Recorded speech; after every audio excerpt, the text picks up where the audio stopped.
The Free Thinker Show. Ignite your mind, challenge the norm. Ready for a deep dive? I thought so. Today we're heading to the Philippines, the Agusan Marsh. Beautiful wetland, crucial to the local Manobo people, but it's also home to some seriously huge crocodiles. We're working with a YouTube documentary transcript today. It dives into a series of chilling attacks and the capture of a legendary croc named Lolong. The big question is, was he really the biggest one out there? The Agusan Marsh. It's an incredible ecosystem, this sprawling network of rivers and lakes. It's almost the size of Chicago. The Manobo people have depended on it for centuries. Really, it's woven into their culture and their survival.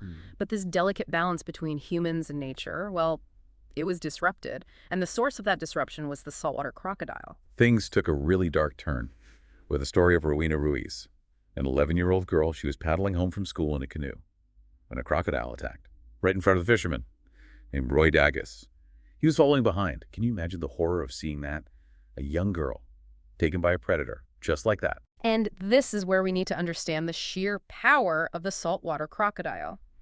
They're often called salties.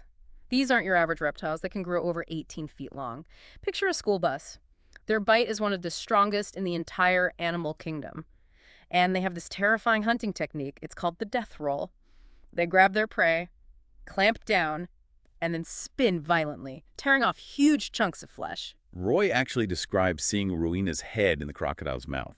It's a horrifying image that really underscores the danger these creatures pose.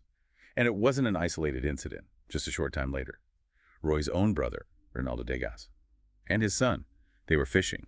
When a crocodile actually bit through their canoe, they managed to fight it off. But it's a stark reminder that anyone venturing into the marsh, well, they were at risk. It's easy to demonize the crocodile, but we need to consider the bigger picture, the Agusan Marsh.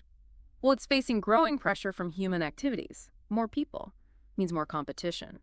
For resources like fish, you add to that poor waste management practices, garbage and animal carcasses being dumped into the water. And you've got a recipe for attracting crocodiles closer to human settlements. So you have a growing human population, a series of terrifying attacks, and a community living in fear. And this is where Ronnie Miller enters the picture. He's this legendary crocodile hunter, known for his humane capture methods. Instead of killing the crocodiles, he relocates them, which adds a whole other layer of complexity to an already difficult situation. Capturing a crocodile of this size, well, it is a Herculean task. Imagine trying to wrangle an animal as long as a car, with a bite that could crush bone. They set traps. But the crocodile kept breaking free. Weeks dragged on. The tension mounted. And then finally, they caught him. They named him Lolong. He was massive, weighed over a ton. His capture was a huge event. But the question lingered. Was Lolong really the crocodile responsible for the attacks? To officially declare Lolong the world's largest crocodile, they needed precise measurements. Imagine sedating and measuring a creature that powerful. It's a delicate and dangerous operation. Dr. Adam Britton. He's a crocodile expert who consults for the Guinness Book of World Records. He was brought in to oversee the process. They had to use a combination of muscle relaxants and sedatives, all while being incredibly careful not to provoke him. The logistics of handling an animal that size are just mind-boggling. It really puts Lolong's size and power into perspective. And the measurements confirmed it. Lolong was a record breaker. At over 20 feet long, he was officially the largest crocodile ever captured. He became a global sensation, bringing tourism and revenue to the community. But did his capture actually bring an end to the attacks? That's where things get murky. Because remember those eyewitness accounts? Some villagers, including Roy, insisted that Lolong wasn't the crocodile they saw. They claimed there was another one out there, even bigger than Lolong, lurking somewhere in the depths of the marsh. This raises the possibility of multiple large crocodiles in the area, which wouldn't be surprising, given the rich habitat of the Agusan Marsh. So we have Lolong, a confirmed giant, but also these persistent whispers of an even larger, more elusive crocodile. Could it be true? And if so, what does it mean for the community, who rely on the marsh for their livelihood and survival? Stay tuned, we're just getting started. This lingering mystery, it adds a whole other layer to this story. It's like we're piecing together clues in a real-life monster movie. We have this giant Lolong, but the possibility of an even larger crocodile out there, it's terrifying. And for one family, that fear became a tragic reality. The story of Daniel Astro, it's a stark reminder of the stakes involved. He was a farmer-fisherman, working hard to provide for his wife and 7 children. One night, he went out fishing on a creek and simply vanished. Daniel's sister, Daisy. She heard the attack from her house. The splashing, the dogs barking. They searched for his body, but all they found were his boat and his hat. It's a heartbreaking story. It gets even more tragic. Shortly before his disappearance, Daniel's house burned down, destroying everything they owned. Wow. His disappearance left a huge hole in the community, and it raises a crucial question. If Lolong wasn't responsible, then what happened to Daniel? Could it have been this other, even larger crocodile? Ronnie, the crocodile hunter? Yeah. Well, he wasn't convinced that they had caught the only giant in the marsh. He continued to investigate, talking to villagers, searching for clues. And what he heard was chilling. Many people reported seeing a massive crocodile, one that dwarfed even Lolong, in the same area where Daniel disappeared. One account from a man named Javar Abdul. It's particularly striking. He was raising a water buffalo, a valuable animal for his livelihood. One day, his buffalo was attacked and dragged away by a crocodile. Javar said it was so big that it actually got stuck under a bridge, trying to pull the buffalo underwater. Wait a minute. A crocodile big enough to take down a water buffalo and get stuck under a bridge? That's insane. How big are we talking here? Javar estimated the crocodile to be around 40 feet long, nearly twice the size of Lolong. If his account is accurate, that would make it one of the largest crocodiles ever recorded. And get this, he claims there were actually 2 crocodiles involved in the attack. One smaller one, which he thought might have been Lolong, and another one that was even bigger. So we have multiple eyewitnesses describing a crocodile of almost unimaginable size, a creature that could easily have taken a man like Daniel. What's fascinating here is that we're left with more questions than answers.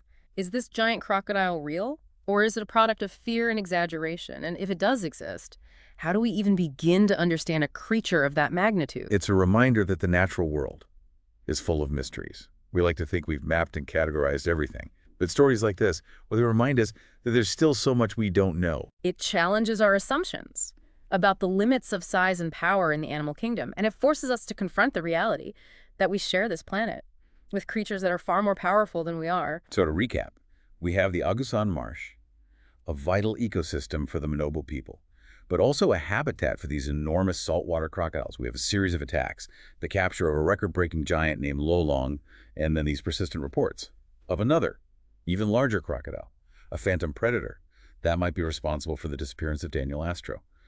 It's a story that blends science, human drama, and a healthy dose of mystery. This deep dive, well, it takes us to the heart of a complex issue, one that raises questions about our relationship with nature and the limits of our understanding. It makes you wonder, doesn't it? And here we have Lolong, this incredible creature, the biggest crocodile ever caught. He becomes a symbol of the region, a tourist attraction, even a source of pride.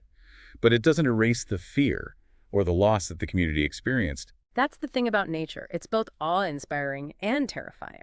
We can marvel at the power and size of a creature like Lolong, but we also have to acknowledge the potential danger they represent. Exactly. And it makes you think about our role in all of this. We're constantly expanding our footprint, encroaching on natural habitats. Could our actions be contributing to the increased aggression of these crocodiles? Or are we somehow pushing them into conflict with humans? It's a complex issue with no easy answers, but it's a conversation we need to have. We can't simply ignore the problem or resort to lethal methods. We need to find ways to coexist, to respect the boundaries, and to protect both humans and crocodiles. So what can we take away from this deep dive into the world of the monster croc of Mindanao? What have we learned? For me, it highlights the importance of understanding the behavior of these animals, their role in the ecosystem, and the factors that contribute to human-crocodile conflict. We need to move beyond fear and sensationalism and embrace a more nuanced perspective. I completely agree. It's about finding that balance, that respect for nature, and recognizing that sometimes the biggest, most fearsome creatures are also the most vulnerable. And that even with all our technology and scientific advancements, there are still mysteries out there, creatures that elude our grasp and challenge our understanding of the natural world. This deep dive has left me with a sense of wonder, but also a renewed appreciation for the delicate balance of nature. And that lingering question, is there really a bigger, more elusive crocodile out there, waiting to be discovered? It really makes you think, doesn't it? It does. Is Lolong the biggest? Or is there something even more massive out there, and what would it even take to prove it? Finding definitive proof, well, that is a challenge, especially with a creature as elusive as a giant crocodile. We're relying on eyewitness accounts, which can be unreliable, and even the physical evidence, like tracks or bite marks, can be difficult to interpret. So how do we approach a problem like this? How do we study these creatures? and learn more about their behavior, especially if they're so difficult to find and observe. It's a fascinating area of research. Scientists are using a variety of techniques, from tracking their movements with GPS to analyzing their DNA to understand their population dynamics. There's even been talk of using sonar technology to try and map the underwater topography of the marsh to get a better sense of where these large crocodiles might be hiding. Sounds like we're still in the early stages of understanding these creatures. And in the meantime, the people who live and work in the Agusan Marsh, they have to find ways to coexist with them, even with the lingering fear of another attack. That's where community-based conservation efforts become so important, educating people about crocodile behavior, establishing safe fishing zones, and developing early warning systems. These can all help to reduce the risk of conflict. It's a reminder that conservation isn't just about protecting animals, it's about protecting people too. Finding that balance, that sustainable way forward, that's the real challenge. And it's a challenge that requires collaboration. Scientists, conservationists, local communities, and government agencies, all working together to find solutions that benefit both humans and crocodiles. This deep dive has taken us to the murky depths of the Agusan Marsh, where we've encountered a creature of immense power and mystery. We've explored the delicate balance between humans and nature, and the challenges of coexisting with apex predators. We've learned about the biology and behavior of these incredible animals, and the importance of understanding and respect in our interactions with the natural world. And perhaps most importantly, we've been left with a sense of wonder, a reminder that there's still so much out there to discover, to learn, and to protect. So as we wrap up this deep dive, I will leave you with this thought. What other mysteries lurk in the shadows, waiting to be revealed? What other stories are waiting to be told? Keep exploring, keep questioning, and keep diving deep.